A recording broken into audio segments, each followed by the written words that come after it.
que es el Hijo del Hombre? Ellos dijeron, unos Juan el Bautista, otros Elías y otros Jeremías, o alguno de los profetas. Hasta ahí la cosa estaba más o menos bien. Jesús le pregunta a sus discípulos, ¿qué cree la gente que yo soy? ¿Qué dice la gente que yo soy? Pero saben, a Jesús no le interesaba tanto lo que la gente decía que él era, sino los que estaban cerca de él. Y les hace una pregunta en el versículo 17, el 16, el 15. Y él les dijo, ¿y vosotros? Pregúntale a la persona que está a su lado, ¿qué tú crees de mí? ¿Qué piensas de mí? ¿Saben? Jesús no estaba tan interesado en lo que la gente podía pensar, decir o hacer acerca de él. Él estaba más interesado en lo que la gente a su alrededor pensaba que él era. Muchas veces nosotros como cristianos nos preocupamos por lo que dice el pastor, por lo que dicen los miembros de la iglesia, y se nos olvida qué opinión tienen nuestros hijos de nosotros, qué opinión tiene nuestra esposa de nosotros, qué opinión tienen nuestros esposos. ¿Saben? Para mí esto fue algo muy confrontativo cuando yo fui a hacerle esta pregunta a mis hijos. Le dije, hijos, ¿qué ustedes creen de su papá como hombre de Dios? Y me dijeron, un tremendo hombre de Dios. Y yo fui con una confianza a preguntarle a mis hijos, y un momento le dije, ¿y qué ustedes creen de papá como papá? Y yo estaba esperando estas respuestas que dijeran, eres el mejor papá del mundo, eres lo máximo. Pero uno de mis hijos me dijo, papi, tú eres buen padre, pero muchas veces cuando me dices que vienes, no vienes. Muchas veces me dices una cosa y haces otra. Y aquello confrontó mi corazón, y yo empecé a decirle, Señor, yo tengo que cambiar, porque yo no puedo ser lo que ellos saben que yo soy. Yo tengo que comenzar a ser el mejor padre, para que mis hijos en el día de mañana puedan decirle aquí a un hombre de Dios que lo que decía se cumplía.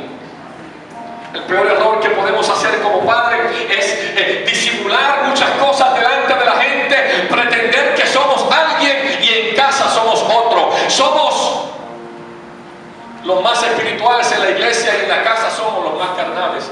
Los primeros que pegan, los primeros que gritan, los primeros que no estamos haciendo lo que el Padre haría. Por eso es importante que si usted es espiritual en la iglesia, también sea espiritual en la casa. Si usted es un hombre servidor en la iglesia, sirva en su casa. Si usted es un hombre amable en la iglesia, sea amable mejor en casa. Porque es allí donde Dios te va a pedir cuenta. No es lo que tú hiciste en el mundo, sino lo que hiciste en tu casa. Levantemos altares, levantemos que nuestros hogares sean altares de adoración, que nuestros hijos, nuestros esposos, nuestras esposas se sientan cómodas y no defraudados o defraudadas. Vemos muchos hombres o mujeres que no se sienten cómodos en casa, porque nuestros hogares se han convertido en cárceles y no en hogares. En cárceles donde aprisionamos, donde metemos presos nuestros hijos con nuestras palabras, metemos presos a nuestras esposas con nuestras palabras malas, feas, y se nos olvida que estamos construyendo o destruyendo el corazón de la gente que está a nuestro lado. Jesús nos dio el mejor de los ejemplos. Cuando Jesús iba a comenzar su ministerio, comenzó antes de llegar a la tierra. Quien le abrió el camino a Jesús fue un primo. Cuando Jesús todavía pensaba que su ministerio no era el momento para comenzar, quien le abrió el camino fue su mamá. ¿Cómo? Sí, Jesús estaba en unas bodas.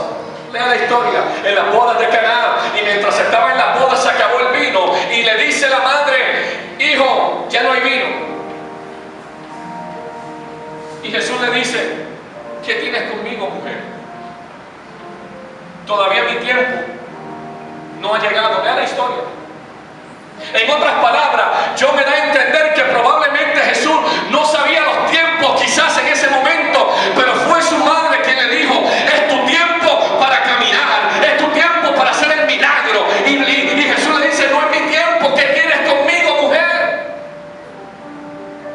Y María le dice a aquellos hombres, hagan todo lo que él dijera. Padre, madre, los puede comenzar usted en su casa, instruyendo al niño en su camino y no se apartará de él. En los mejores ministerios los puede construir usted en su hogar, dándole un abrazo a sus hijos, dándole un abrazo a su esposo, dándole un abrazo a su esposa y diciéndole: eres la bendición de Dios para mi vida. Dios te puso en mi camino para poder construir un hogar feliz, un hogar de bendición donde nuestros hijos crezcan en bendición, en gozo, en alegría.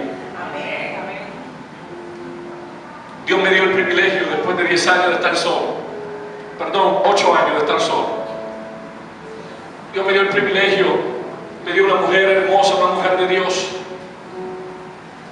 Y empezamos una iglesia, la llamamos Refugio Familiar, porque le prometí a Dios que nadie tenía que pasar por lo que yo pasé.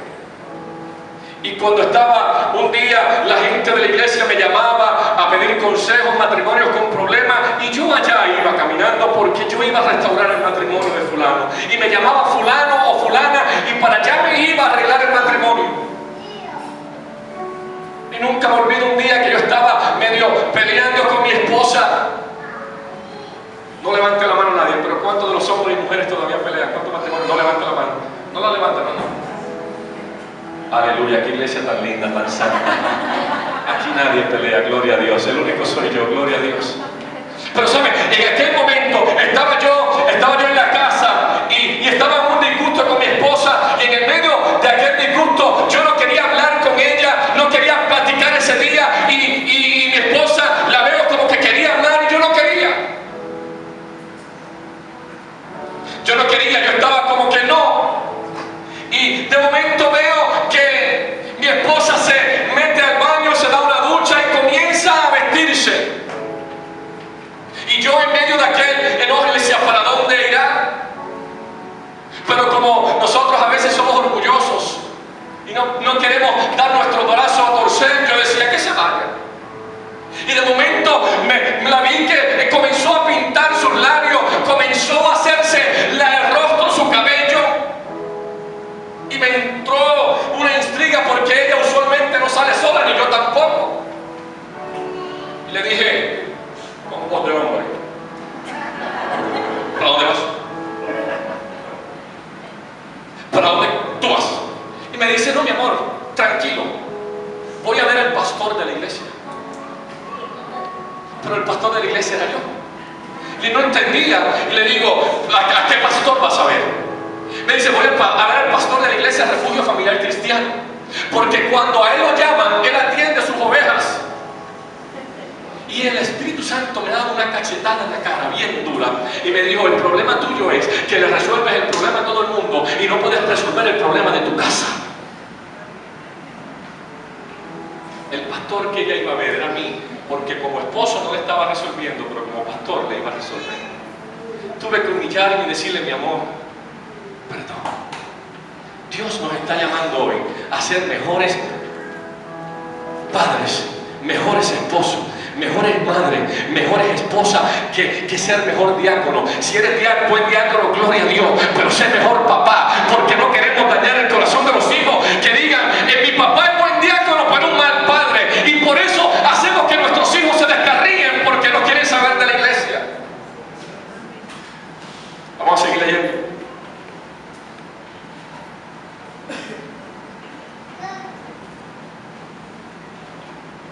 Versículo 16. Respondiendo Simón Pedro dijo: tú eres el Cristo, el Hijo del Dios viviente.